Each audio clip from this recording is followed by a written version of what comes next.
figura del hombre, perdón, entendido. ¿Cómo nace esta figura del hombre como el hombre racional, el hombre que sí sabe? De alguna manera podríamos decir, quizá está muy hegeliano de mi parte, que la mujer es como, es la negación del hombre, ¿no? Así como el hombre es la negación de la mujer, como quizá yo creo que cualquier persona, sobre todo hoy en día, entendería que no existe bueno, tal vez existe, pues, para esta binariedad absoluta, hombre, mujer, como dos cosas que no pueden conciliarse la una con la otra, creo que tampoco se trata de adoptar, mínimo no para este caso, esa postura. Sin embargo, yo lo que quiero concentrarme el día de hoy para platicar con ustedes es cómo de alguna manera esta idea de sí, de una binariedad donde la mujer es lo que no es el hombre, o sea, la mujer se define como la negación de lo que podría ser el hombre, cómo es que esto ha afectado en el campo que más me interesa, que es la ciencia, ¿no? Cómo es que esto ha afectado directamente el conocimiento científico. Para hablar de este tema, pues supongo que siempre podemos empezar por donde casi siempre empiezan la mayoría de las pláticas en filosofía, que es en Grecia, ¿no? Existe un debate, yo no sé, yo no tomo postura al respecto de si Sócrates y Platón proponían una especie de igualdad de género. Pareciera que en el diálogo, en los diálogos platónicos, sí se menciona algo sobre cierta posibilidad de las mujeres de ser educadas, y en la República pareciera que Platón sí está proponiendo que las mujeres reciban educación porque eso sería lo más conveniente. Hay quien dice, no, esto realmente es una especie de chiste, como que lo dicen como diciendo, ¿cómo se podría educar a este ser inferior, bla, bla, bla? ¿Quién sabe? Eso es un debate que he llegado a ver algunos artículos al respecto.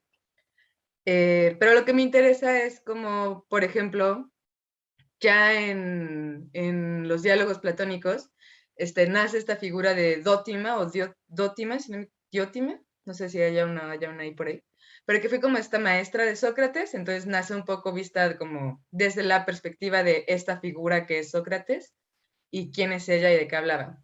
Y se sabe que el principal tema del que habla es del amor, ¿no? Es principalmente de lo que llega a contarle a los presentes en la República. No, digo, los diálogos. ¿Esto por qué me interesa? Bueno, quizá ya me estoy dando acá un salto muy importante. La línea conductora de esta plática va a ser Marta Nussbaum. Ella habla en ¿cómo se llama? La mujer y el desarrollo humano, si no me equivoco es el título correcto. Habla de cómo, y esto creo que es algo que cualquier persona más o menos ha llegado a escuchar alguna vez, aunque sea, a la mujer se le atribuyen estas como capacidades diciendo que son naturales a ellas, eh, relacionadas pues con el cuidado, con las labores, lo que hoy llamamos labores de cuidado, labores emocionales, y lo que dice Marta Nussbaum es, esto no tiene ni pies ni cabeza, no tiene fundamentos, sin embargo, ha ocasionado que las mujeres sean vistas como medios para los fines de los hombres, ¿no? Entonces, bueno, yo leyendo Nussbaum pensaba, pues, de dónde viene esta idea? ¿Desde dónde viene esta intuición de que las mujeres son más capaces que los hombres para cuidar? Y luego entonces deben quedarse en casa, deben hacer una serie de actividades.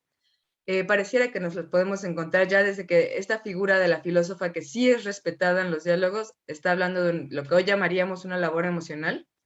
Bueno, pues ya desde ahí empieza a haber me parece que podríamos decir que empieza a haber una intuición eh, como de la mujer teniendo estas capacidades, y me parece que con el filósofo griego donde esto es más claro es con Aristóteles. Aristóteles, en sus libros de la política, tal cual dice cómo la mujer pues tiene capacidades inferiores a las de los hombres y por eso el hombre debería gobernar.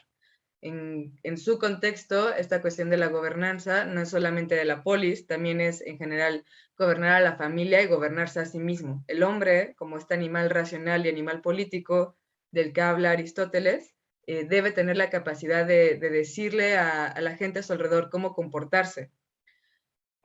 Cuando Aristóteles dice el hombre racional y el hombre político, realmente está hablando de los hombres. No es este caso decir hombre para referirnos a los seres humanos, está hablando de los hombres. Entonces, ¿qué significa eso de las mujeres, no? Si tomamos esta idea de que esta figura de la mujer, sea lo que sea eso, se ha ido desarrollando como una especie de reverso del hombre. Si el hombre es el animal racional y político, pues entonces, ¿qué son las mujeres, no? Y bueno, se sabe que Aristóteles fue justamente el puente entre la filosofía griega y este nuevo mundo que venía con Carlos Magno, él como un profesor, pues claro que mucha de la influencia griega que tenemos de la filosofía hoy en día pasa un poco por su filtro, ¿no? De alguna manera. Entonces, ¿qué es lo que termina pasando aquí? Ya entendiendo cómo desde este momento, y vamos a ver que en otros periodos históricos, la mujer empieza a convertirse en este ser incapaz de decidir, este ser incapaz de hacer cierto tipo de ciencia, cierto tipo de, de acciones. Volvemos con Nussbaum y decimos, bueno, ¿qué es lo que las mujeres sí pueden hacer? Desde esta construcción, desde esta idea de que la racionalidad no es algo que les pertenece como capacidad. Cuando decimos que las mujeres son naturalmente, sea lo que sea que significa eso, más dadas a las labores del hogar o a las labores de cuidado, ¿qué estamos diciendo de los hombres? Estamos diciendo que ellos no tienen estas habilidades, que ellos no podrían tener como la sensibilidad, que no podrían tener el cuidado para encargarse de las cosas de la casa. Esto Martha Nussbaum le preocupa, porque dice, ella como una política, o sea, desde una postura política liberal, que pues, bueno, es una postura que se vale adoptar en ciertos casos, dice, para el desarrollo humano, todo el mundo debería tener igualdad de oportunidades, ¿no? Esto es, yo creo que el fundamento de cualquier forma de liberalismo. Pero mientras los hombres se ocupan de la ciencia, del arte, de los negocios, de la ingeniería, a las mujeres se les manda al hogar. Esto, dice Martha Nussbaum, no es algo que ha existido siempre, es algo que se ha ido formando y que ha ido cambiando según la época histórica. Ella plantea que es alrededor del siglo XVIII, si no me equivoco, que nace esta idea de la mujer en la casa, quizá incluso antes, no sé, algunas actividades económicas como hacer cerveza o ciertas formas de curaciones ya le pertenecían a la mujer. Realmente esta figura de la mujer que solo está en casa es más bien contemporánea. Sin embargo, incluso si es que la mujer realmente ha podido ocupar otros espacios económicos en la sociedad en otras épocas, incluso cuando identificamos a ciertas mujeres muy privilegiadas que han existido en la historia, que sí pudieron ser artistas, que sí pudieron ser científicas, es complicado decir eso habla de las mujeres en general. Hay algo, nomás como un dato que se me hizo interesante, lo vi en internet, para nada lo puedo referenciar, lo llamaban el síndrome de Marie Curie, porque cuando las mujeres intentan destacar en un área, sienten que tienen que ser la Marie Curie de su área, tienen que ser esta gran figura de la científica única, genia, que nunca nadie ha hecho algo similar, cuando los hombres pueden ser más o menos mediocres y se acepta en la medida en la que no hagan nada muy bárbaro, ¿no? Entonces, mientras los hombres pueden dedicarse a otras áreas y más o menos intentar y fallar y está bien, a la mujer se le recluye a la casa. Y a las mujeres que intentan no quedarse en casa, se les exige la excelencia de una Marie Curie. Si no estás a ese nivel, se te manda a la casa de vuelta. Entonces, Martha Nussbaum dice, esto no permite el desarrollo de capacidades, que es algo que ella insiste mucho en este libro, la capacidad. Todo el mundo debería, dice ella, todo el mundo debería poder tener acceso a desarrollar las capacidades que le pertenecen a todo el mundo. Esta idea de de nuevo, que se viene arrastrando desde Aristóteles del hombre racional, como si la racionalidad fuera algo que solo le puede pertenecer a los hombres, diría Nussbaum, si estuviera como mezclándolo con esta Aristóteles, no es cierto, las mujeres deberían de tener la posibilidad de desarrollar esta capacidad, así como la tienen todos los hombres, ¿no? Entonces, si a la mujer se la manda a la casa y a los hombres se le da el permiso, por así decirlo, de de salir y hacer ciencia y crear e inventar. Y desde Aristóteles nos encontramos con este presupuesto del hombre racional. No debería sorprendernos que en la Ilustración una serie pues sí, de hombres blancos, europeos, bla, bla, bla, vienen con la obligación de la racionalidad para la ciencia, ¿no? La idea de atrévete a pensar, de la verdad nos hará libres, realmente cargaba esta idea de, pues, los presupuestos kantianos de la universalidad, del conocimiento universal y necesario. Entonces se empieza a exigir que, que cualquier forma de ciencia esté cargada de unas notas 100% objetivas. ¿Esto en dónde deja la mujer cuando estamos hablando de ciencia? Si desde Grecia estamos hablando de que el hombre es animal racional y desde ese momento estamos hablando de que la mujer no tiene estas capacidades racionales, y luego en la Ilustración se dice cualquier forma de ciencia debe ser necesariamente objetiva, debe ser necesariamente racional, a la mujer se le empieza a relegar fuera de la ciencia. Y luego lo podemos encontrar, por ejemplo, ya un poco más moderno, con figuras como Freud, que empiezan a hablar de la histeria femenina, sea lo que sea que significa eso, se empieza a hablar de cómo la mujer no tiene cierto control sobre sus sentimientos. Mientras que, a la vez, poco antes de la Ilustración, perdón por estar soltando así entre tiempos históricos, igual eso es un poco confuso, pero bueno, poco antes de la Ilustración, en el Romanticismo, nos encontramos con estas ideas de los sentimientos a flor de... Bueno, el Romanticismo fue después de la Ilustración, ya me estoy confundiendo. Bueno, nos encontramos con esta idea de los sentimientos así a flor de piel, estas figuras de los hombres deprimidos, tristes, que no tienen como cierto control sobre sus emociones incluso. Y la mujer, luego entonces, como el reverso del hombre, como la negación de lo que sea que es el hombre en ese momento, nace como esta figura que sí puede darte cierto cuidado, ¿no? Que sí puede darte cierta... Mientras que tú estás triste, yo te consuelo. Mientras que tú estás emocionalmente por sin ningún lado, yo me encargo de que hables y me cuentes y lo que sea. Entonces, nos encontramos aquí ya la mujer con un doble papel que la relega a la casa. Por un lado es la que es capaz de, de cuidar de las emociones y de controlar lo que sea que esté pasando ahí, mientras que es la que es incapaz de las actividades que necesiten cierta forma de racionalidad o objetividad.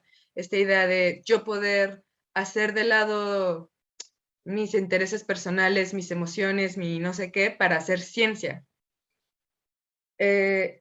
Esto Esto es algo que se viene arrastrando, pareciera desde Grecia. No es casualidad que la mayoría de los grandes inventos científicos o grandes descubrimientos científicos se le atribuya a hombres. Se sabe que hay más de un caso de científicas que tuvieron que usar el nombre de su marido. Se sabe que hay más de un caso de artistas, incluso que tuvieron que usar un seudónimo masculino para que se les tomara en serio. Pero incluso en estos casos, donde científicas tuvieron que atribuirles sus inventos a los maridos, pues lo único que hizo fue crecer la idea de que la mujer no es capaz de cierta forma de racionalidad y cierta forma de objetividad. Quizá esto ya son especulaciones un poco, no diría fuera de lugar, pero quizá sí demasiado especulaciones, pues, pero actualmente, al menos yo como maestra de prepa lo veo bastante, como las niñas les gustan ciertas formas de conocimiento no objetivos, no racionales, como toda esta moda ahorita con el horóscopo o este tipo de temas, y se espera que los hombres rechacen estas formas de conocimiento si no son objetivas.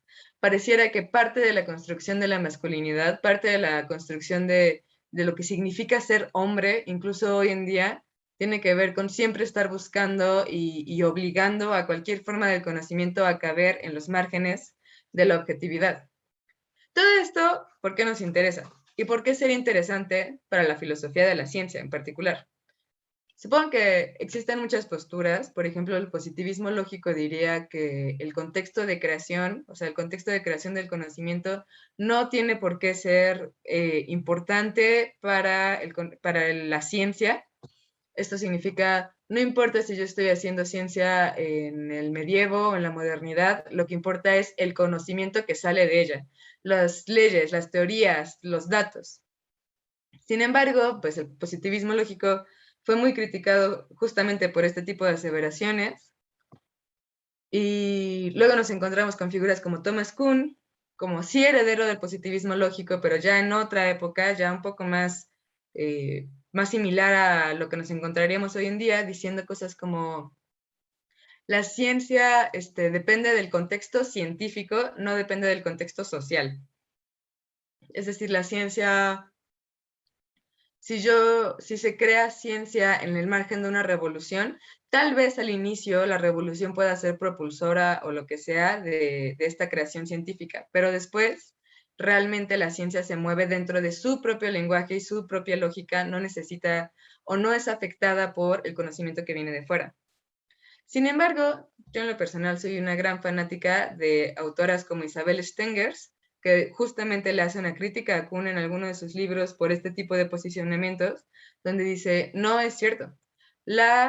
Así como la ciencia influencia el mundo social, así como una revolución científica o un nuevo descubrimiento va a cambiar el mundo social a su alrededor, el mundo social también cambia a la ciencia. Aunque la ciencia tenga esta gran expectativa de la objetividad, de la neutralidad, de no ser tocada ni afectada por todo lo social que le ocurre, pareciera ser que no lo logran. Realmente la ciencia está afectada por su contexto social. Yo creo que mi ejemplo favorito, que siempre traigo, es el de Newton, porque aparte es Newton, es esta figura tan importante en la ciencia contemporánea, que pues escribió Principia Matemática como esta gran obra científica, física, ciencia dura. Con gusto puedes, es Isabel Stengers, igual se los escribo en el chat para que la busquen. Soy una gran fanática, aparte me encanta que está viva, creo que en general leer filósofas vivas es algo bueno. Adelante, éntrenle. Pero Newton, aunque escribió Principia Matemática, es esta gran figura del científico, del físico de su época, del físico moderno, tanto así que pues se sabe que fue la inspiración número uno de Kant para la crítica a la razón pura. También es sabido que era un gran fanático religioso. De hecho, él era tan fanático religioso que al final de Principia Matemática, en el escolio, que es bueno, yo no sabía que era un escolio hasta que leí eso de Newton, es una partecita que se pone al final del libro, dice, Dios, porque tú existes, porque tú eres real, el universo puede ser, bla, bla, bla. ¿Eso qué significa? O sea, nos está diciendo todo lo que acabo de escribir, toda esta gran obra de física, de ciencia, de objetividad, está basada en una creencia, la mía, en Dios, Dios existe. Tanto así que uno de los, por así decirlo, de los chismecitos de la filosofía de la ciencia es que a Newton le gustó Copérnico porque Copérnico planteaba que el Sol estaba en el centro del universo y para Newton el Sol representaba una especie de deidad. El texto de Isabel Stengers lo tengo justamente aquí. Ahora sí me voy a ver bien payasa, pero está en francés. Se llama La invención de la mecánica, poder y razón. Está muy bueno. Estoy segura de que hay más de una traducción al inglés, al español. Es muy bueno. Se los recomiendo. Pero bueno, entonces, ¿cómo es que Newton, a pesar de ser esta gran figura de la objetividad y la neutralidad, también nos muestra cómo las creencias el ambiente político y social de la época influenció directamente en su conocimiento científico? Él, desde su fanatismo religioso, era un gran aliado de William III en la Guerra Civil Inglesa, y cuando ganaron los protestantes, le dieron una plaza muy importante en la universidad, y eso fue lo que le permitió revolucionar lo que entendemos por física para siempre, su creencia religiosa. ¿Por qué nos interesa esto?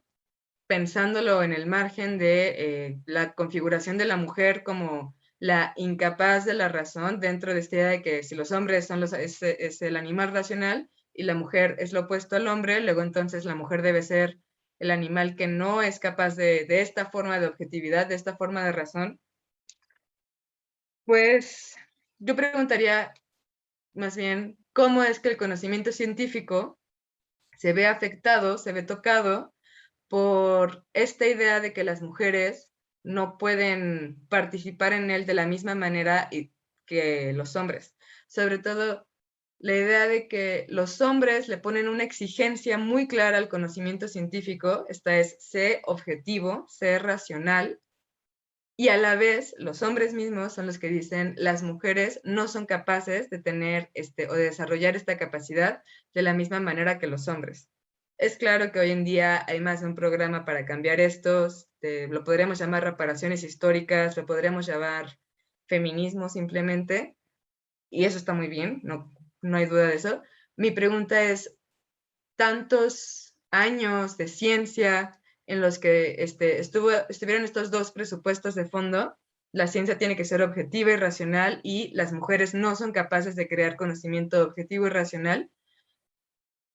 Yo bajo la postura filosófica de que sí afecta al conocimiento científico el entorno social y político de la época, preguntaría cómo es que este tipo de conocimiento se ha visto afectada por este gran entorno social respecto a la mujer.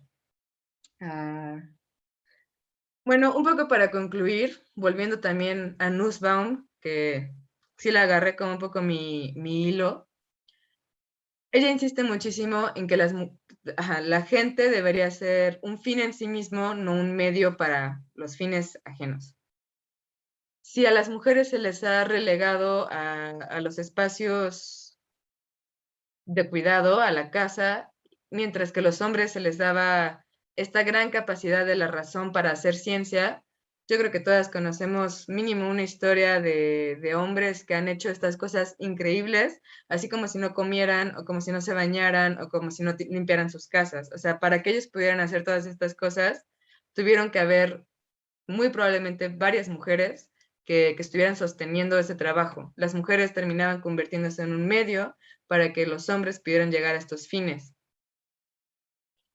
Esto, yo pregunto de nuevo, ¿cómo ha afectado el conocimiento científico? ¿Qué tipo de ciencia tendríamos hoy si no hubiera sido este el caso? No estoy diciendo necesariamente que sería completamente distinta, aunque tampoco estoy cerrando esa puerta. Tal vez, ¿qué hubiera pasado si Newton hubiera sido una mujer, ¿no? ¿Y qué hubiera pasado si no hubiera podido llegar hasta donde sea que llegó? O si hubiéramos vivido en un contexto en el que Newton, esta mujer, sí puede hacer lo que sea que hubiera hecho, ¿no? Quizá no hubiera sido una principia matemática, hubiera sido una obra completamente diferente. Mm,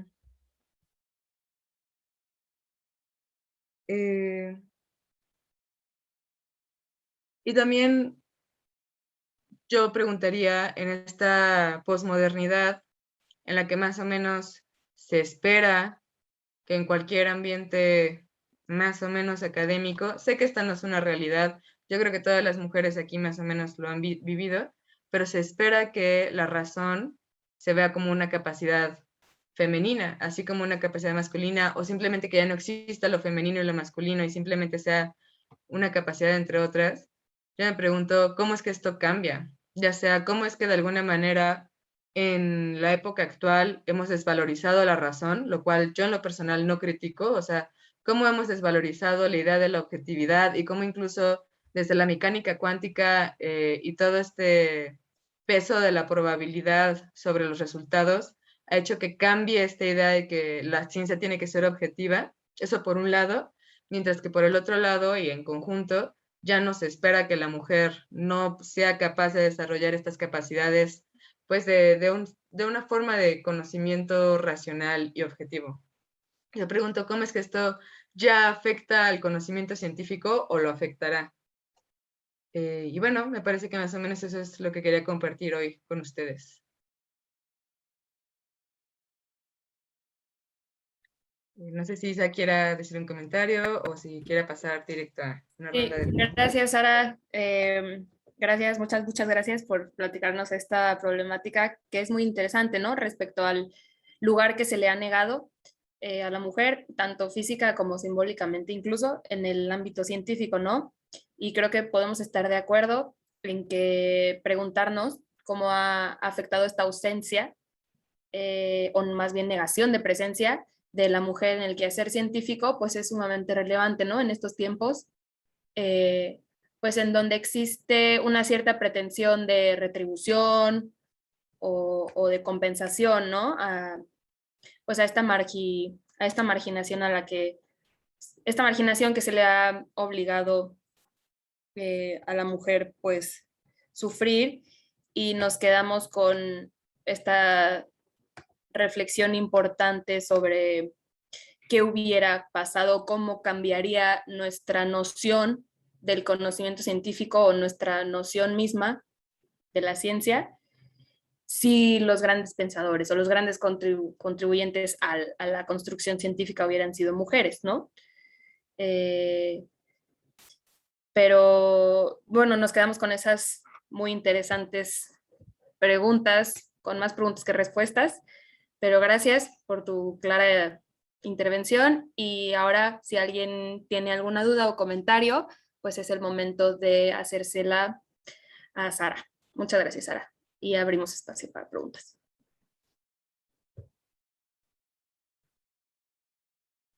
Si quieren, pueden alzar la mano o utilizar el chat de la sesión.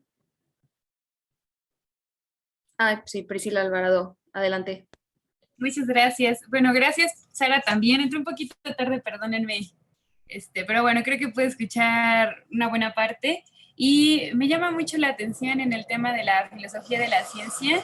¿De qué manera proyectas tú, perdoné por el audio, pero de qué manera proyectas tú o podrías proyectar desde este estudio que has hecho con respecto, por ejemplo, a la apropiación de una imagen casi idealizada de la mujer posible, ¿no? En una mujer posible, hace poco escuchaba también, por ejemplo, a Ana María de la Escalera o Senjaye Benés que decían, ¿no?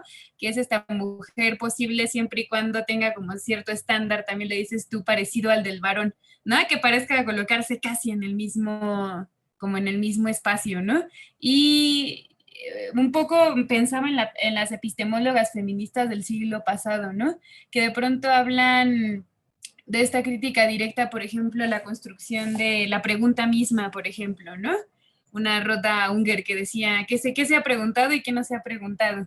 Y en este sentido me gustaría mucho ver desde la filosofía de la ciencia, ¿qué opinas o qué posición tienes, por ejemplo, con respecto a, a la creación? No sé si voy a tratar de ser clara, pero ¿cómo replantearíamos? Así lo pondría también, ¿no? Como profesora también. ¿Cómo replanteamos, por ejemplo, a una mujer que es capaz por sí misma de crear ciencia más allá de esta imagen casi de equiparación con el varón? Muy buena pregunta, Priscila. Qué complicado, porque sí pareciera que la mayoría de los ámbitos científicos se espera de alguna manera que, pues sí, sí es cierto, que compartas características que tradicionalmente se le atribuye a los hombres, simplemente desde el gran, y yo creo que ya está choteado el debate de entre tener una vida personal o tener una vida laboral, la cuestión de que si las mujeres no quieren entrar a ciertos ámbitos por ser madres, si las mujeres no quieren entrar a ciertos ámbitos por, qué sé yo, se me hace, yo te diría que no tengo respuesta, porque en algún momento me parece que nació esta idea, yo diría, como sobre todo el 2010, de la mujer que tiene ambos, ¿no? Entonces es la mujer que es bella, pero también es inteligente, y es la mujer que es madre, pero también es profesionista. Y yo digo, bueno, qué injusta presión, o sea, ¿cómo vas a tener estas dos cosas? Y se me hace que eso solito cayó por su propio peso, porque hoy en día nadie esperaría que un ser humano fuera capaz de esas dos cosas. Siendo que en el capitalismo tardío en el que vivimos ya es un poco ni siquiera es una opción, es lo que tienes que hacer. Tienes que ser madre y ser profesionista si es que quieres alguna vez tener hijos, porque ¿cómo te vas a mantener con un solo salario? Las mujeres que tienen pareja, ¿no? O sea, deja tú las madres solteras, ellas ya son todo este tema.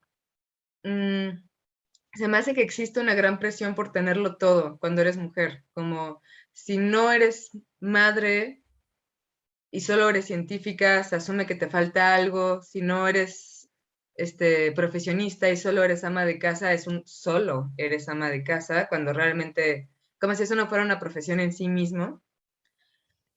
Yo en lo personal, y yo creo que esta ya es una postura muy propia, sí soy muy por la abolición del género, creo que eso es algo que simplemente no debería existir, mientras que a la vez debería haber una reivindicación histórica de las mujeres como esta figura que fue marginalizada tanto tiempo.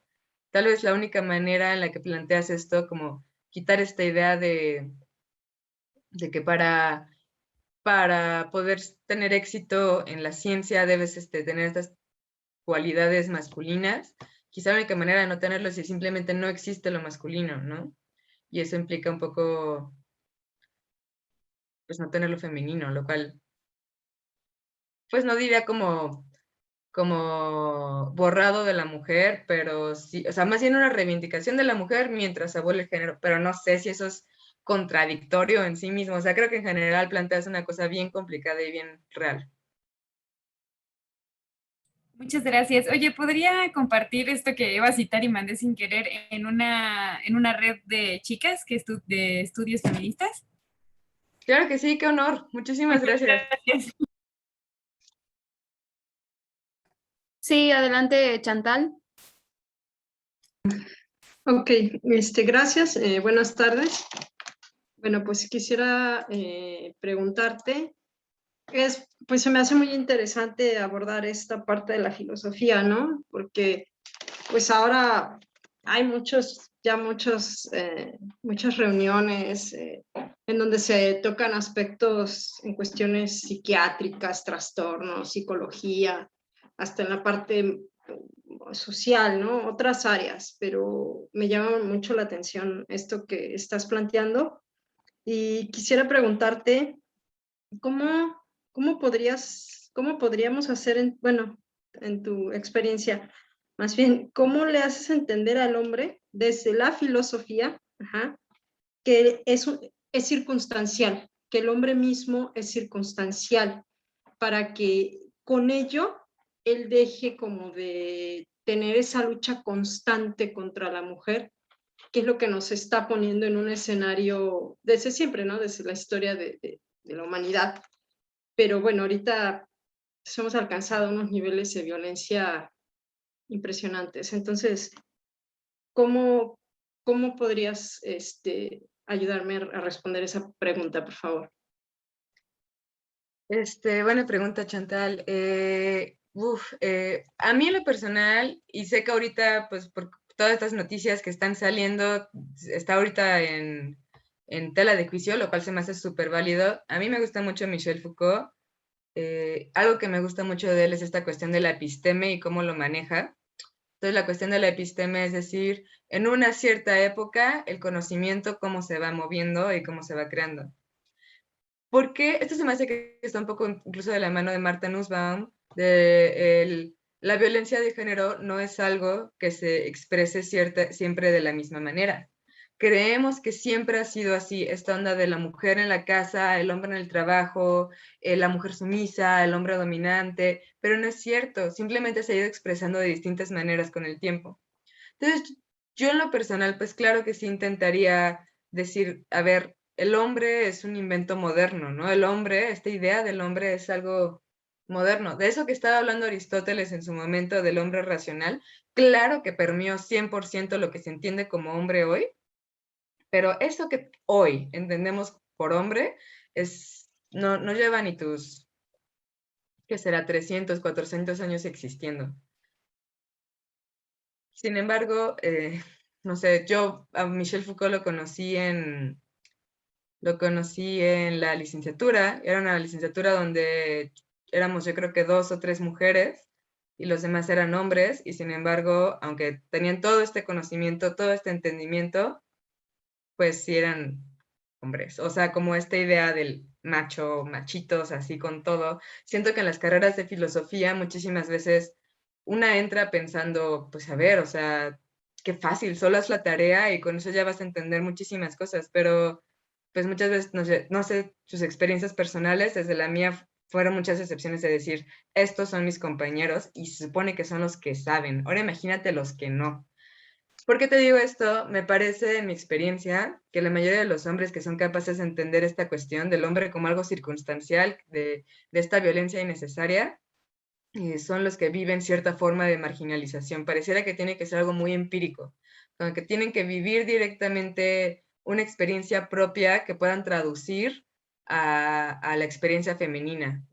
Simplemente cuando tienes un amigo de tez morena, decirle esa marginalización que tú vives por el color de tu piel, yo la vivo por mi género, y esa tontería que es que tú llevas esa marginalización, porque se sabe que si no hubiera sido por la llegada de los españoles, eso simplemente nunca hubiera existido la supremacía blanca en México o en nuestro contexto, pues, yo la vivo similar, ¿no? O sea, es algo circunstancial, como haciendo una especie de traducción. Pareciera que es muy difícil de pronto llegar con alguien que nunca ha vivido ninguna forma de marginalización y decirle, entiéndelo, no sé. Si alguien descubre una forma, por favor compártalo porque qué pesado. Gracias, muchas gracias.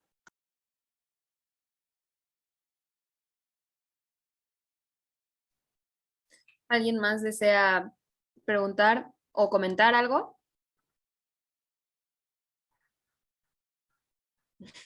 Adelante, Vianney. A mí me gusta mucho esta pregunta que planteas, ¿no? De qué habría sido si en el curso de la historia de la ciencia hubiese habido más presencia de mujeres. Y me gusta también que seas cautelosa a la hora de plantearlo en el sentido de no dar una respuesta prejuiciosa, ¿no? De una vez. Me gusta porque creo que aquí hay un campo de investigación muy fértil y que de hecho ya han explorado varias epistemólogas y varias filósofas de la ciencia feministas. Es que la clave para responder esto, para ver si hay algún aporte distintivo o si el giro de los acontecimientos hubiera tomado otro rumbo, hay que tener en mente que podría ser el caso de que los hombres y las mujeres tuviéramos estructuras cognitivas, no sé, muy similares, ¿no? Y que en dado caso el hecho de que Newton hubiera sido hombre o mujer, pues era una cosa fortuita, ¿no? Al final como que hubo una mano invisible, o hay una mano invisible que Marie Curie sea hombre o sea mujer, Newton sea hombre o sea mujer, pues nos conduce hacia una ciencia cada vez más exitosa, cada vez más objetiva, cada vez más efectiva. O podría ser el caso de que no. O sea, podría ser el caso de que sí haya, que sí importe la situación social de las personas que producen el conocimiento científico. Y de hecho este campo, pues es lo que te digo que es lo más, a mí se me hace muy interesante, ¿no? La investigación que se ha hecho desde los años 70 tal vez, sobre los beneficios epistémicos distintivos que puede tener la investigación realizada por mujeres que sigue además estándares feministas. Les planteo algunas ideas, por ejemplo, que ya se han estado trabajando mucho, que es en torno a la noción de objetividad en concreto. Pues hay muchas autoras como Donna Haraway, como Alison Wiley, como Sandra Harding, que han planteado que la objetividad no está dada únicamente por la justificación de las creencias, ¿no? Que es como la idea clásica que nos heredó Platón y todo esto, sino que también hay objetividad en el conocimiento situado, o en el conocimiento, se le dice en inglés gendered knowledge, o sea, un conocimiento situado en el género, ¿no? De que hay hasta cierto punto alguna perspectiva privilegiada en las mujeres dada por su condición genérica para explorar ciertas áreas en áreas de la investigación científica. Eso, me gusta que nos hayas planteado así como cautelosamente, pero que nos hayas motivado, ¿no? A atrevernos a hacer esta pregunta, a razonar de este modo acerca de lo que pudo haber sido. Y eso abre un campo de investigación para seguir explorando, ¿no? De si hay algo distintivo en nuestras formas de crear conocimiento o si no, o si realmente nuestras estructuras cognitivas, nuestras formas de aproximarnos al mundo entre hombres y mujeres no tienen nada que sea distintivamente relevante. Y luego, por otro lado, me interesó mucho lo que comentaste de tus alumnas, de cómo observas que entre las alumnas hay una creencia más compartida, ¿no? En ese tipo pues, ¿qué será? De disciplinas o de corpus de conocimientos que generalmente caen o son calificados como irracionales, como poco objetivos, como sesgados. E igual sería muy interesante seguir analizando sobre eso, cómo tal vez estas creencias no son necesariamente irracionales, sino que pueden estar alimentadas por otro tipo de procesos entre mujeres, ¿no? Como la generación de creencias compartidas, de un sentimiento de identidad, de compartir algo en el grupo y que probablemente los estudiantes hombres no construyen en sus espacios educativos.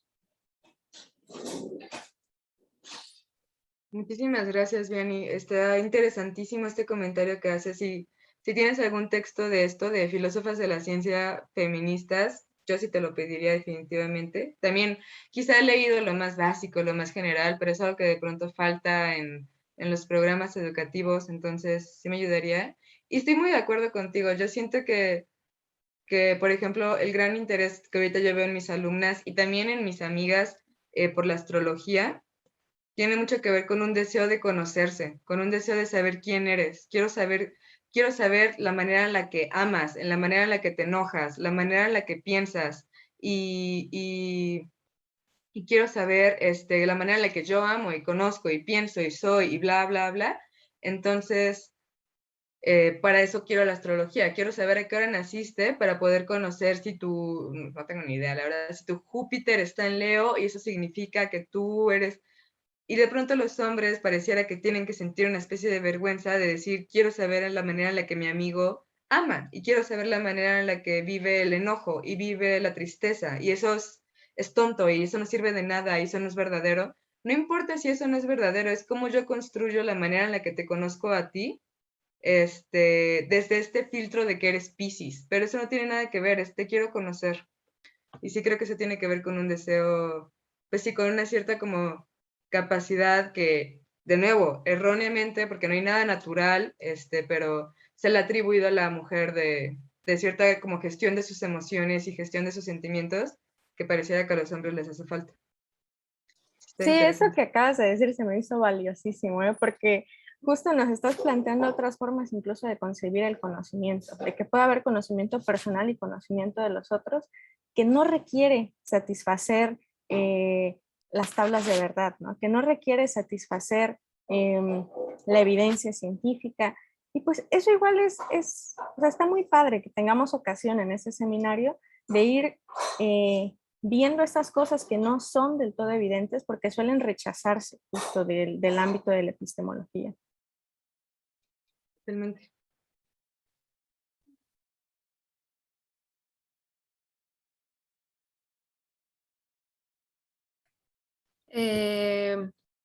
Nos escribe Florencia Betancor, que nos escucha desde Uruguay. Saludos, Florencia. En Bye, su Flor. búsqueda por encontrarse con voces de otras mujeres latinoamericanas. Y gracias, Sara, y gracias, Vianney, y a todos los organizadores por darnos este espacio. ¿Alguien tiene alguna más dudas, más comentarios? ¿Qué signos son?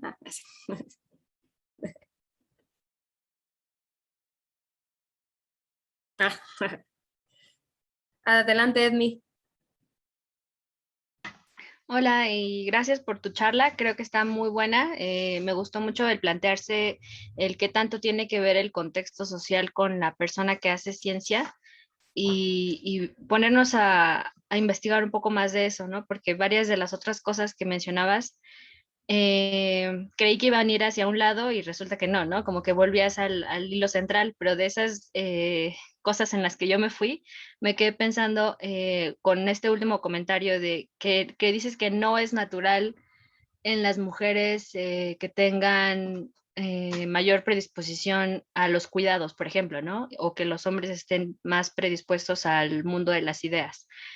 Pero ¿qué tanto se ha estudiado en la ciencia? Porque, pues sí, yo sí creo que el contexto social tiene mucho que ver con tu obra, ¿no? Como científica, como filósofa, y entonces, pues muchos estudios, aunque sean científicos, aunque usen un método científico, siempre van a estar sesgados o orientados por esas creencias de la persona que investiga, ¿no? O que se plantea la hipótesis.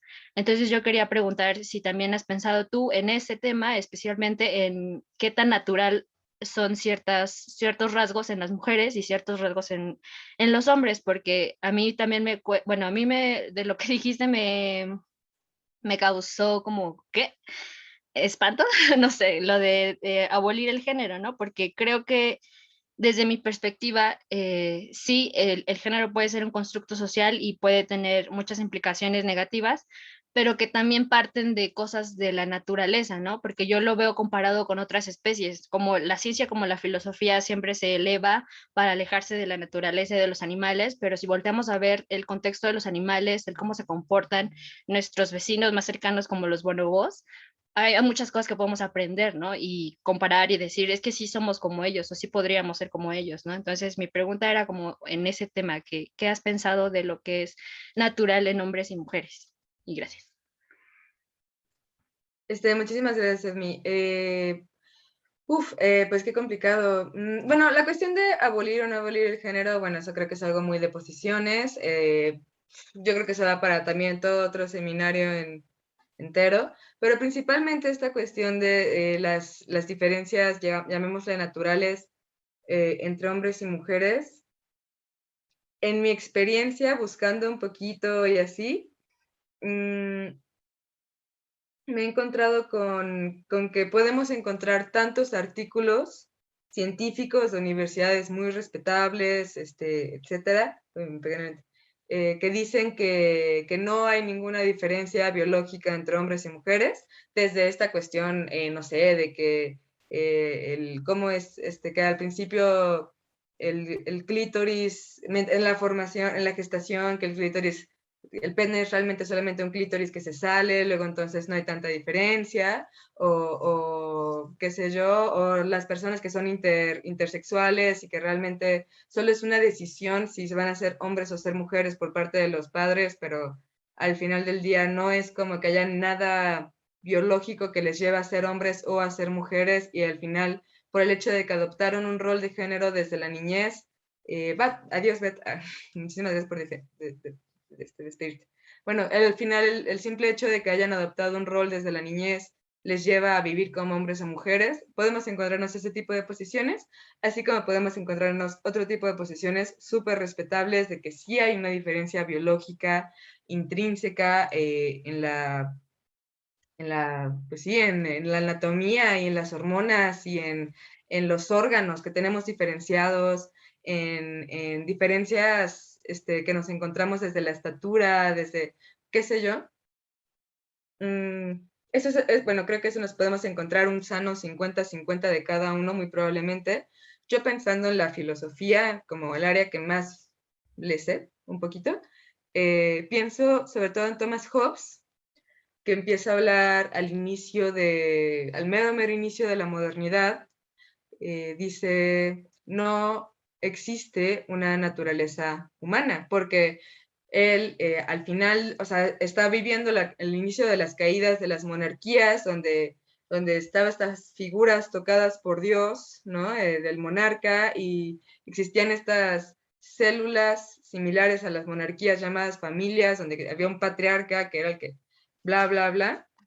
Hobbes es el que empieza a hablar de que no hay una naturaleza humana, porque no hay nada de natural en el humano. Luego lo encontramos en Rousseau con esta onda del hombre salvaje, luego ya nace Jean-Jacques Cousteau y todo esto.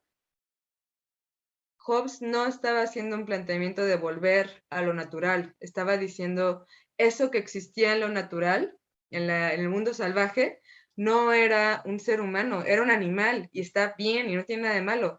En el momento en el que esos animales empiezan a juntarse y organizarse para vivir en sociedad, se acaba lo natural en el ser humano. Ya no es un animalito, es otra cosa completamente distinta. Pareciera que estos planteamientos de Hobbes y de Rousseau, pues sí han influenciado mucho estas ideas, de nuevo, que tenemos desde... ahorita te contesto, Priscila, con muchísimo gusto, pero muy rápidamente, o sea, pareciera que no hay algo trascendental, natural en el ser humano, pareciera que es directamente todo lo que llamamos natural es todo lo que existe y punto. Cuando encontramos posiciones, por ejemplo, diciendo que la homosexualidad no es natural, podríamos contestar, pues, igual de innatural que el matrimonio heterosexual o igual de innatural que cualquier otra forma de organización social. Yo soy muy de la idea de que desde el momento en el que nos empezamos a juntar y a vivir en sociedades, lo que sea que significara eso, se acabó la naturalidad humana. Sí es cierto que podemos buscar a otros animalitos y compararnos y aprender muchísimo, pero realmente incluso los animales que conocemos ya no viven de manera natural, en el sentido de que qué hay de natural en un perro, ¿no? O qué hay de natural en animales en zoológicos estudiados bajo el método científico. Eso también me parece que lo cambia, pero eso es solo una idea, una posición. Priscila, manera de ponernos en contacto estaría buenísimo. Cefilibe y también la colectiva de profesoras feministas Improve, así las puedo buscar, como colectiva de profesoras feministas Improve. Súper, para así hacer eso. Estaría padrísimo.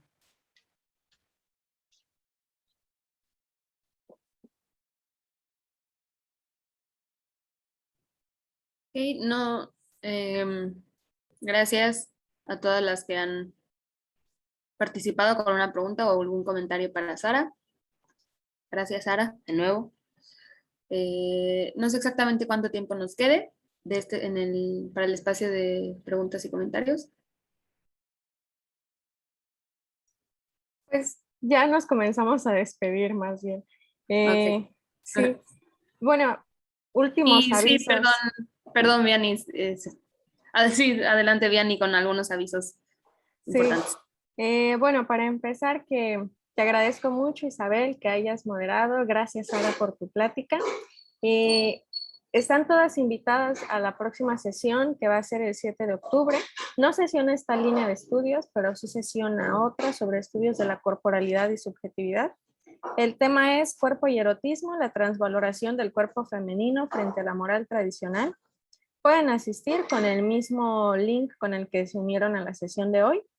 Y bueno, el otro anuncio con respecto al futuro de esta línea de investigación, pues me alegra compartirles que ya estamos trabajando en el lanzamiento de la próxima convocatoria para la segunda edición del seminario, y aunque esta línea como tal va a desaparecer, más bien tomamos un eje distinto. O sea, si este año tuvimos un enfoque más en las áreas de la filosofía, como epistemología y filosofía de la ciencia, el siguiente año vamos a tener un enfoque más hacia los problemas de la filosofía. Y pues este eje se transforma en estudios filosóficos sobre salud mental. Ustedes, por supuesto, también estarán bienvenidas. Ya cuando lancemos la convocatoria se las haremos llegar personalmente también, para ya sea asistir como oyentes o para presentar trabajos. Y pues eso es todo por ahora. También las invito a que se suscriban al newsletter y que estén pendientes del calendario que está colgado en la página de la Red Mexicana. Nos aloja el Instituto de Investigaciones Filosóficas. Ya les puse el link ahí en el chat. Ahí pueden ver el calendario de las sesiones y pues ir programando, ¿no? Para que asistan también a todas aquellas que les interesen. Les agradezco nuevamente a Sara, a Isabel y a todas ustedes que se quedaron hasta este momento, y pues tengan una muy linda tarde. Muchísimas gracias a todas por escucharme este ratote. Ojalá sigamos en contacto y gracias, Vianney, por el espacio. E Isa por moderar. Nos vemos pronto. Gracias. Yes.